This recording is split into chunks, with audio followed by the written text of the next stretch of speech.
আপনার সিমের নাম্বারে অথবা জিমেলে যদি অপ্রয়োজনীয় কোনো ফেসবুক আইডি খোলা থাকে তাহলে সেই ফেসবুক আইডি কিভাবে সঠিক নিয়মে ডিলিট করবেন, ফেসবুক থেকে কিভাবে পার্মানেন্টলি সেই আইডি ডিলিট করবেন চলুন দেখি। এখন কোনো ফেসবুক আইডি ডিলিট করার প্রয়োজন না হলেও এই কাজটি শিখে রাখুন। ভবিষ্যতে যদি ফেসবুক আইডি ডিলিট করার প্রয়োজন হয় তাহলে আপনি নিজেই ফেসবুক থেকে ফেসবুক আইডি ডিলিট করতে পারবেন। ফেসবুক অ্যাপটি ওপেন করে যে ফেসবুক আইডি ডিলিট করতে চান সেই ফেসবুক আইডি প্রথমে লগ ইন করবেন।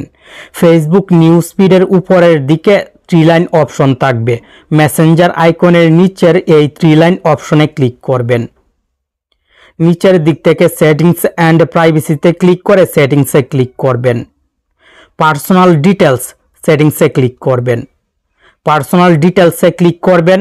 অ্যাকাউন্ট সেটিংস থেকে পার্সোনাল ডিটেলসে ক্লিক করে অ্যাকাউন্ট ওনারশিপ অ্যান্ড কন্ট্রোল সেটিংসে ক্লিক করবেন।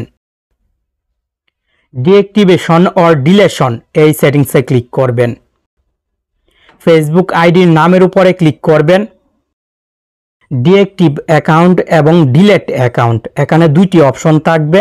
ফেসবুক আইডি ডিলেট করার জন্য ডিলেট অ্যাকাউন্ট অপশনটি সিলেক্ট করবেন। ডিলেট অ্যাকাউন্ট অপশনে ক্লিক করে কন্টিনিউয়ে ক্লিক করবেন। ফেসবুক আইডি ডিলেট কেন করবেন? নির্দিষ্ট কোনো কারণ সিলেক্ট করার প্রয়োজন নেই। যে কোনো একটি কারণ সিলেক্ট করে কন্টিনিউয়ে ক্লিক করে আবার কন্টিনিউয়ে ক্লিক করবেন। নিচের দিক থেকে কন্টিনিউয়ে ক্লিক করবেন। ফেসবুক আইডির পাসওয়ার্ড দিবেন। পাসওয়ার্ডের বক্সে সঠিক ফেসবুক আইডির পাসওয়ার্ড দিবেন। পাসওয়ার্ড দিয়ে কন্টিনিউয়ে ক্লিক করবেন।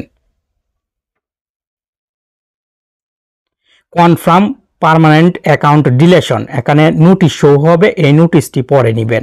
এখানে বলা হয়েছে আপনি ফেসবুক আইডি ডিলিট করার পর 30 দিন আগে যদি লগ ইন করেন তাহলে আর ফেসবুক আইডি ডিলিট হবে না। 30 দিন পরে আর লগ ইন করতে পারবেন না। 30 দিন আগে লগ ইন না করলে 30 দিন পর অটোমেটিক ফেসবুক আইডিটি ডিলিট হয়ে যাবে। আর ডিলিট অ্যাকাউন্টে ক্লিক করার পর থেকে ফেসবুক এই আইডি ফেসবুক থেকে হাইড করবে। 30 দিন পর্যন্ত আপনার জন্য অপেক্ষা করবে। যদি লগ ইন না করেন তাহলে ফেসবুক আইডি পার্মানেন্টলি ডিলিট হয়ে যাবে। আর ডিলিট অ্যাকাউন্টে ক্লিক করার পর থেকেই কিন্তু ফেসবুক আইডি ফেসবুকে খুঁজে পাওয়া যাবে না, ডিলিট হয়ে থাকবে।